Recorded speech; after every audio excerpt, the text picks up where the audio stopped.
बहुत सरल व्यक्तित्व हैं और मीरा रोड में जब भी जाता हूँ तो ये लोग वहाँ मुझे दिखते हैं। ज़्यादा परिचय नहीं है लेकिन वो मुझे जानते हैं और उन्होंने बड़ी सहर्ष स्वीकृति दी कि एक दिन का चातुर्मास हम भी कराने की भावना रखते हैं और आज उन्हें यह सौभाग्य मिला और कुंथुनाथ भगवान का विधान करने का अवसर प्राप्त हुआ। देखो, जो मेहनत करने से भी ना मिले, जो मेहनत करने से भी ना मिले उसे भाग्य कहते हैं। मेहनत कर रहे और नहीं मिल रहा है तो दुर्भाग्य है अपना। जो मेहनत करके मिले वह पुरुषार्थ और जो बिना मेहनत के मिले वह भाग्य। दोनों चीज हमारे जीवन में होती है। कभी कभी मेहनत बहुत करते हैं फिर भी कुछ प्राप्त नहीं होता और कभी कभी कोई भी मेहनत नहीं करते और अपने को वस्तु की प्राप्ति हो जाती, बिना मेहनत के मिल जाता। अब यहां पर जो चातुर्मास हुआ, हमारे ट्रस्टियों का पुरुषार्थ रहा कि नहीं चतुर्मास यहीं हो यहीं हो यहीं हो। उनको तो मिला मेहनत से और बाकी लोगों को किससे मिल गया? भाग्य से। तो धर्म भी एक सौभाग्य है, पूजा पाठ भी एक सौभाग्य है। पुरुषार्थ उतना नहीं जितना भाग्य से यह चातुर्मास में अवसर लाभ हो रहा है। भगवान की भक्ति करना, पूजा करना, उनसे पूछो जो विधान करने आए हैं दूर से। आज मीरा रोड से आए, कल पूना वालों का विधान है, पूना से भी लोग अभी आ चुके हैं, अभी मुझे मिले थे। रोज प्रतिदिन अलग अलग जगह से लोग आकर के भगवान की आराधना कर रहे हैं। कभी कभी हम भाग्य के भरोसे बैठ जाएं और पुरुषार्थ ना करें तो भी हमें वस्तु की प्राप्ति नहीं होती है। ध्यान रखना, भाग्य का ताला जब भी खुलता है तो पुरुषार्थ की चाबी से खुला करता है। यदि पुरुषार्थ नहीं होगा तो भाग्य भी कुछ करने वाला नहीं है। पुरुषार्थ करोगे तो भाग्य से मिलेगा। तुम्हारे भाग्य में सब कुछ है लेकिन मेहनत ना करो, पुरुषार्थ ना करो, प्रयास ना करो तो कभी कुछ प्राप्त नहीं होता है। कई बीज ऐसे होते हैं जो बीज बन के पैदा होते हैं, डिब्बे में जाकर के बंद हो जाते हैं और पड़े पड़े उसी डिब्बे में नष्ट हो जाया करते हैं। उनकी नियति में वृक्ष बनना था लेकिन उन्हें योग्य स्थान नहीं मिला, उन्हें डिब्बे के अंदर बंद कर दिया गया। डिब्बे के अंदर बीज बंद नहीं, हकीकत में उनका भाग्य बंद हो गया।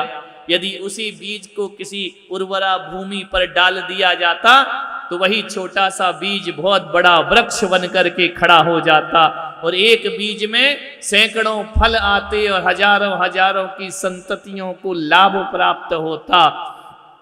तो कभी कभी हम भी अपने भाग्य को ऐसे डिब्बों में बंद कर लेते हैं, घरों में ही बैठे रहते हैं, संसार में ही लगे रहते हैं। अवसर मिलता है धर्म का, पुण्य करने का, हम डिब्बे के अंदर बंद रहते हैं और डिब्बे के अंदर जी करके दुनिया से विदा हो जाते। थोड़ा बाहर निकलना पड़ता है। ये सब विधान करने आए ना, सब अपने अपने डिब्बों से निकल के आए हैं, यहाँ बैठे हैं, तब ये विधान का अवसर प्राप्त हो रहा। अपने घर के डिब्बों में बंद हो जाते तो ये पुण्य का अवसर तुमको प्राप्त होने वाला नहीं था। आदमी को लगता है कि घर से बाहर नहीं निकलो, कई लोग ऐसे ही होते हैं। एक बात याद रखना, जो जहाज होता है ना, हवाई जहाज, वो सबसे ज्यादा सुरक्षित कहाँ होता है? हवाई जहाज देखा है? सबसे ज्यादा सुरक्षित कहाँ होता है हवाई जहाज? बोलो, कौन बोला? वापी में। कहाँ होता है सबसे ज्यादा सुरक्षित हवाई जहाज? एयरपोर्ट पर जब खड़ा रहता है तब सबसे ज्यादा सुरक्षित, क्योंकि गिरने का डर नहीं, टकराने का डर नहीं। एयरपोर्ट पर हवाई जहाज बड़ा सुरक्षित होता है। लेकिन हवाई जहाज सोच ले यार कि उड़ूंगा तो मर जाऊंगा, कहाँ जाऊंगा, गिर जाऊंगा, टक्कर हो जाएगी। बेहद बेशक हवाई जहाज एयरपोर्ट पर सुरक्षित है, बेशक कोई जहाज बंदरगाह में सुरक्षित है, लेकिन वह सुरक्षित जीने के लिए नहीं है, उसे असुरक्षा में उड़ना ही पड़ता है, जाना ही पड़ता है। जहाज को समुद्र की लहरों से भिड़ना ही पड़ता है, तब जाकर के जहाज का जीवन जीवन माना जाता है। सुरक्षित घरों में बैठे रहें, डिब्बों में बंद रहें तो ध्यान रखना जीवन कभी आगे नहीं बढ़ सकता है। जीवन में तूफानों से लड़ना पड़ता है, पुरुषार्थ करना पड़ता है। मनुष्य एक पुरुषार्थ है, उसे पुरुष कहा जाता है। पुरुष कौन होता है? जो पौरुष करता है वह पुरुष होता है। जिसके अंदर पौरुष होता है, पुरुषार्थ करने की ताकत होती है, वह जीवन में पुरुषार्थ कर। धर्म को क्या कहा? धर्म अर्थ काम मोक्ष, ये 4 पुरुषार्थ हैं। कौन कौन से? धर्म पुरुषार्थ, अर्थ पुरुषार्थ, काम पुरुषार्थ, और ये पुरुषार्थ शब्द लगाया है इसमें क्योंकि ये तुम्हें बैठे बैठे प्राप्त होने वाले नहीं है, पुरुषार्थ करना पड़ेगा।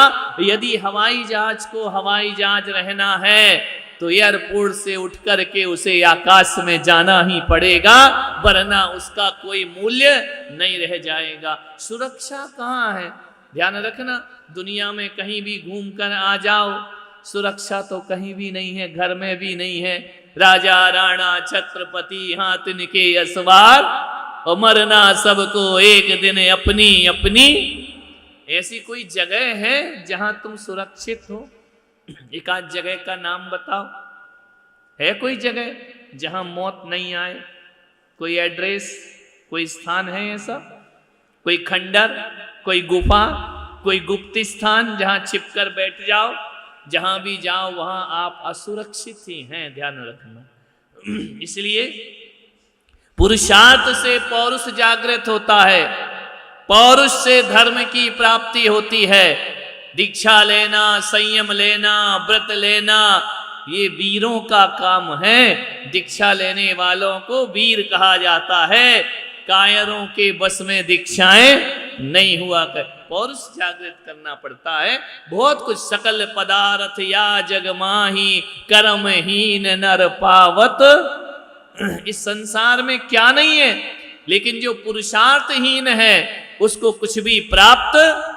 एक किसान था, उसके पास बहुत बड़ी खेती थी, नौकर चाकर थे, गौशाला थी, व्यापार था, लेकिन वो करता क्या था, रहते रहते इतना सब देखते देखते आलसी हो गया।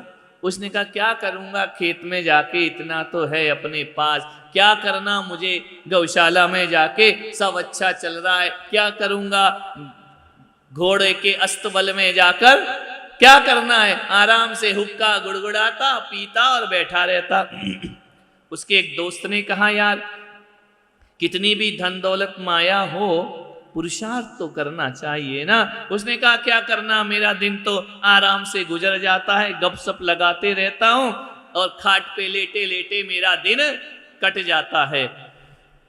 उसने कहा कि काम करो, तुम अपने एक पुराना मित्र उससे मिलने के लिए आया। उसने कहा यार तू कैसी हालत बना ली है, तू पलंग पे पड़ा रहता है, करता कुछ नहीं है, न कहीं आता न जाता, दिन भर हुक्का गुड़गुड़ाते रहता है। एक काम कर, तू मेरे साथ चल, एक संत आए हैं उनके दर्शन करने चलते हैं। उसने कहा छोड़ यार क्या करना संतों के दर्शन दर्शन, क्या मतलब है, आज तू भी हुक्का पी और मैं भी हुक्का पीता हूँ, आराम से अपना दिन गुजरेगा, बातें करेंगे, गपशप लगाएंगे। उसने कहा नहीं, तू एक बार मेरे साथ चल उस संत के पास। जैसे ही उसने कहा यार इतना कह रहा है, पहली बार था, बोले चलो चलते हैं।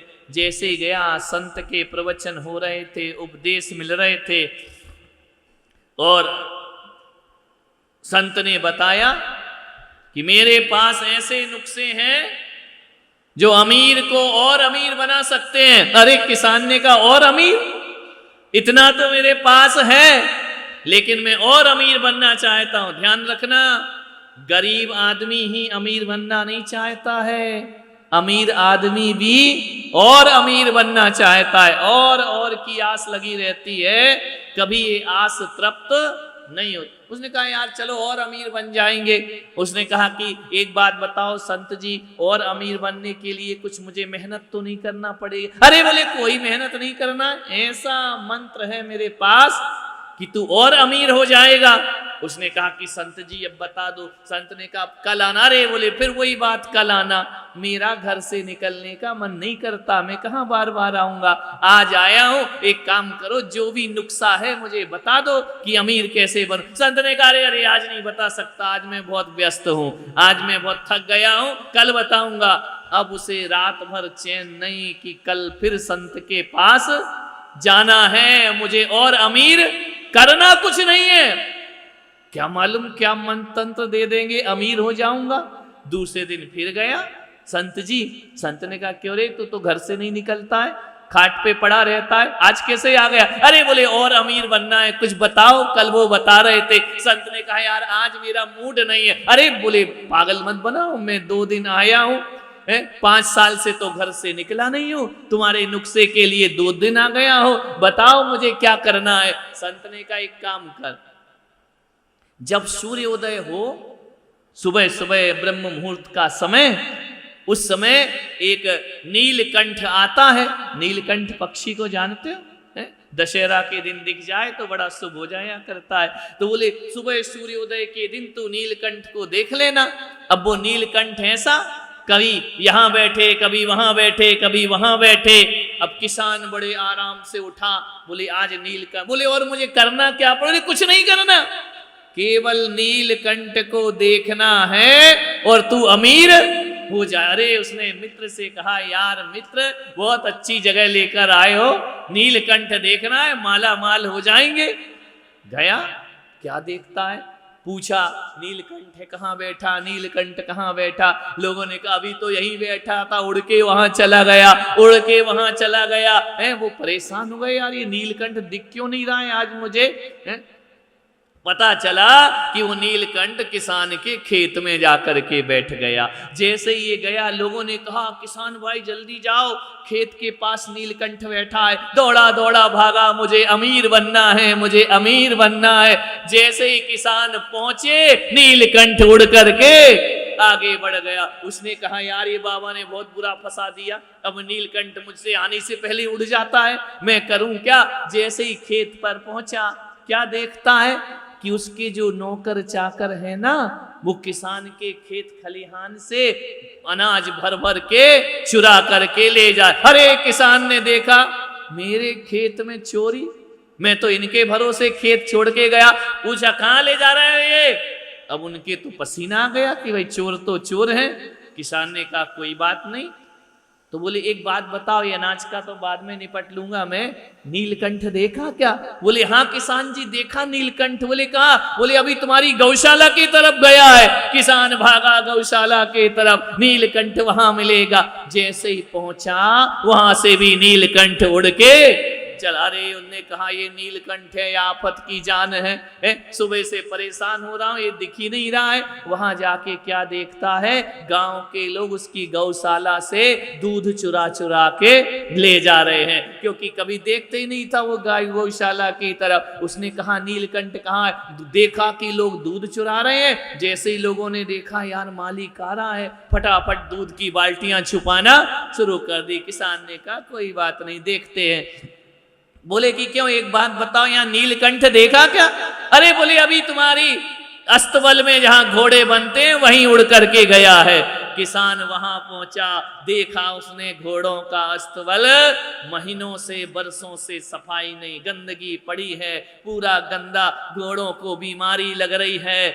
उसने कहा रे ये क्या हो रहा है? बोले कि क्या करे किसान जी, तुम कभी आते तो हो नहीं, देखते तो हो नहीं हो, नौकर के हवाले सब चल रहा है। बोले नीलकंठ देखा क्या? अरे बोले काय का नीलकंठ, यहाँ तो आया ही नहीं। अरे इसने कहा ये तो बड़ा लफड़ा हो गया, संत के पास पहुंचा या ये नीलकंठ ने बहुत नचा दिया। बोले कोई बात नहीं, कल देख लेना, कोई जरूरी थोड़ी आज कोई देखना है। दूसरे दिन फिर उठा, फिर नीलकंठ को देखा चारों तरफ, फिर नीलकंठ गायब। वो तो उड़ गया, इतना उड़ गया कि जिन शरणम से उड़ा और वापी पहुंच गया। अब क्या करे, अब कहाँ ढूंढे वो नीलकंठ, कहाँ गया। संत ने कहा तीसरे दिन और देख ले। तीसरे दिन और देखने गया, मालूम है क्या हुआ? किसान के खेत के लोगों ने सोचा यार किसान तो रोज रोज आने लगा, अब चोरी करना बंद